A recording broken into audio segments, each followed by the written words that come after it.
Hey everybody, and thanks for tuning in to another episode of Revealed. This week we are going to talk a little bit about some of the questions that we get most often. If you joined into the live stream that we've been doing the Friday after each of these episodes are revealed to kind of discuss the episode a little bit further, in last week's episode we got into material selections, and we thought this would be a great episode to kind of dig into it a little bit more. Let's start it right off the bat. MDF. This is a material that we use a ton here in our shop, and for good reason. However, it does have quite a few misconceptions. Now, a lot of people look at MDF and think like, oh, it's a cheaper material, it's subpar, it's going to have issues, it's not as good as solid wood. And I guess the short answer is yes, it can be all of those things, but it can also be much, much more. So there's multiple grades of MDF, just like there is plywood and even solid lumber. Now here we're using MDF the majority of the time, and that is a medium density fiberboard. So basically it's a bunch of small fibers, think really refined sawdust and some resins, and they are compacted together to create this board. A similar process is used for particle board. However, the chips are much larger and it becomes much more brittle and weak, and it's just a product that we really don't use here in our shop. So we'll stick with the MDF, and a different grade or another grade of MDF is HDF, and this is high density. So think about those particles are a bit finer. And you can even dig into this a little bit deeper where you can get super refined MDF. Now, one of the biggest differences in HDF and MDF and when to use them would be if we're making a flat slab door, which is what we are typically using MDF for. You can use just a standard MDF, right? You're not really breaking into the fibers on the inside of these boards. Now, if you were routing in, or if you were adding in a profile into the door edge, or if you were making your doors from one piece, you're probably gonna wanna use something more along the lines of the super refined or the HDF. Those particles are going to be a little bit cleaner when you do cut into them, and they'll be easier to sand and take finish much better. So some of the other pros of using an MDF product is that it's super flat. So oftentimes you'll find that most veneers are only available on an MDF core. And the reason for that is because it is flat, because there's no voids within the layers of the plywood that are going to cause any issues to telegraph through onto the top layer of that veneer. MDF machines very easily, it does create a lot of dust, so you're going to want to make sure that you have ample dust collection and or you're wearing a mask as well. And it also finishes incredibly well. Now, one of the bigger pros and why we use this material quite a lot is the expansion and contraction. So because this is held together with resins and it doesn't have any real grain direction, it doesn't really move that much, especially when you compare it to a solid wood, like let's say maple, right? We're going to get some expansion and contraction across the tangential grain. Tangential? I always hate saying that word, it's hard. You're gonna get a lot more movement in a solid wood. Now you can imagine that if this wood is glued up into a 1 or 2 foot wide panels so that you can make a door, for instance, that the expansion and contraction in that solid wood is going to be pretty great on a door that size. So this might cause some binding or other issues with the door fitment, and even with the finish cracking or having another issue. That's another reason why we like to use MDF for a lot of these type of panels. Helps keep everything flat and limits the amount of movement that's going to be in that actual piece. So MDF isn't without its downside. And one of the biggest downsides to MDF is it doesn't actually take screws very well. So it's not good to make cabinet cases or boxes from. When you're going to screw them together, it doesn't really hold so well. There are situations where we've had to do it in the past, and ideally if you can, you'd want to use something more like a plywood. But you don't always want to use a pre-finished or a wood plywood. Sometimes your products are going to get painted. And that's where this material comes in. This is probably the most used material here in our shop. We call it a combo core. We get that from our suppliers and manufacturers. There are a few other brands out there. I think Combi Core, they're all something kind of similar. So basically what these are is it's a standard veneer core plywood on the interior, And the exterior has this thin layer of MDF. So you're kind of getting the best of both worlds here. You're getting the screwability, you're getting this veneer core, so you're getting the alternating layers of the plywood that do hold screws very well. But then on the outside, you're getting this incredibly smooth MDF layer, so it takes paint very well. If you're going to make a paint grade cabinet, or you can even use it for doors or countertops or just about anything, this is an excellent option for that. It really brings together the best qualities of each of these products. That brings us to another plywood that is often used in our shop here, and this is just a standard wood grade plywood, but this one here is actually pre-finished. So as you know, you could probably get a plywood or MDF in just about any kind of wood veneer that you're looking for. And sometimes you can even find them pre-finished. So one of the more common ones is a pre-finished maple. This here is pre-finished walnut. We actually started off getting these custom made for us, and eventually our supplier was like, you guys order so much of it, we'll just start carrying it. So this plywood actually has a clear finish applied right during the manufacturing process, so there's no need to send these cabinets into finishing later on down the road. It's already been done. It saves a lot of time, it saves a lot of money. Now there are a few downsides to using this. If you were to scratch it while processing it, then your pieces are probably going to end up in the trash. There are a few methods to touching up the scratches, but if you get a big scratch like this, it's probably not going to end up in your project.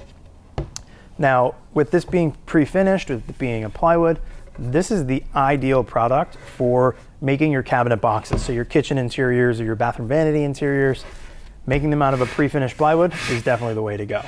To kind of sum up the sheet goods, pre-finished, this is ideal for, cabinetry cases. So kitchen cabinets, bathroom cabinets, things of that nature. Then the combo core, this is going to be great for a paint grade box or, a countertop, anything where you need the added strength of being able to screw into that, but also the paintability. MDF, this is great for veneering, number one, and for things that need to remain flat, like flat panel doors, whether they're paint grade or veneer grade, you can get away with both using an MDF product. Now moving into solid wood, most of the lumber that we get here in our shop comes in this form, and this is called rough sawn or rough cut, and basically comes right from the mill, kiln dried, and it's not cleaned up at all, and that's where the milling process comes in. We're taking the time to joint these boards and run them through our planer to clean them up and bring them to material thickness. Now, when we're done with that process, you can expect the board to look like this. So this piece would be a pretty typical rail or style for a door and is just about ready to go into processing. If we're going to be painting our cabinets, we're not going to want to use something like a walnut. It's much more expensive and it's a very beautiful wood. Why cover it up with paint? So if you were to paint it, you're going to see a lot of the texture from that wood poking through. So that's why we use something like this maple. It's inexpensive. It's not the greatest looking wood, and it does have some pretty tight grains. And it's a very stable wood. This makes it a pretty good candidate for paint grade face frames as well as doors. And that brings us into face frames. So we're fastening our face frames in a number of different ways. More often than not, we're using just a standard domino or a biscuit. Now, these are great for alignment, making sure that, if the inside of your case is flush with the edge of your face frame, dominoes or biscuits are great for that. Same thing with these biscuit-like connectors from Lamello. They have a bunch of different options to choose from. These not only keep your pieces aligned, but will also connect your two pieces, so your face frame to your case, without the use of any other fasteners. Another option is always the pocket screw, right? So these require an additional hole drilled into the case, and then you screw from your case into your face frame, giving it that extra mechanical fastener. And we use a combination of the three here in our shop. So another question we get asked a lot is about fasteners in general, and what are we using to connect our cases, mount our boxes to the wall, etc. I'm going to show you guys a few of the screws that we typically use. So a lot of places are probably just using these regular drywall screws. And while no, there's nothing wrong with these per se, there is a better option out there. The problem with drywall screws is they are made from a really hard metal, which makes them kind of brittle, so the screw heads are prone to stripping out and actually even breaking off. This is especially true if you're screwing into hardwoods. The screw head can snap off quite easily, and digging out the rest of the screw from a hardwood board can be a nightmare. So instead, we like to use construction screws. These are a much more durable screw. You can see that they are a little bit heavier gauge than the drywall screws. Yes, they do cost a little bit more. The drywall screws are fairly inexpensive, and these do cost a little bit more, but totally worth it to save the aggravation, and they are just in general a much stronger screw. So with these construction screws, this is what we're actually using to screw the sides of our cases together, as well as the backs to that case. And we're even screwing in fixed shelves or dust bottoms, everything with these construction screws. We use these 1 5/8" screws. This gives us enough depth to go through the panel into the adjacent piece and get a firm hold. When we're screwing case to case, usually it's only 3/4 material, which gives us 1.5 inches. We can't use 1 5/8" screws, we'll poke through. So when we're going case to case, we'll even use 1.25" screw. Another thing about these screws and some of the others that we're going to talk about, they also have this type 17 screw point. That's going to help remove material as well as start the screw, which makes them a little bit easier to get going and causes less splitting. This is exceptionally true when you are putting together cases, because remember, we are screwing into the edges of plywood lamination, so it is kind of susceptible to splitting already just naturally. So to have a screw that helps prevent that will save a lot of frustration later. So that brings us into how are we mounting the cases to the walls, and how are we mounting our drawer fronts to the drawer boxes themselves. So we use very similar screws. They also have that type 17 screw point to really help get these screws started. They even have this larger washer head on them. This helps prevent the screw from driving too far into your plywood and just kind of looking sloppy. Gives it a little bit extra bite on keeping that case tight up against the wall. Another thing about this screw type is they typically have a torque or a square drive head on them. This helps give those driver bits a bit more to grasp and strip out much less often. You'll notice that we have a couple different colors here, and this is by no means the extent of the colors that we're using. We try to blend the screws as best as possible, and this isn't always easy just based on location, although we do try to hide them as often as possible. Nobody wants to open up a cabinet and see a bunch of screws staring right back at them. So we try to find a color that blends as best as possible. Obviously, we're dealing with a natural product, so this isn't very easy to do. And there are plugs or stickers that you can use depending on the type of screws that you do use for these purposes. But typically, we're just using these screws and hiding them as best as possible. A couple of the last fasteners that we're using, usually number 6 or 7 by 3/4 nickel plated screws. We're using these to mount our hinge plates and our slides, as well as some of the other hardware that we're using. We use these particular screws because typically they are what is recommended by the manufacturer. The nickel finish typically helps blend them into the hardware that is being used. And even though they are 3/4, once we actually go through the hardware that we're trying to mount, they don't end up poking through the case.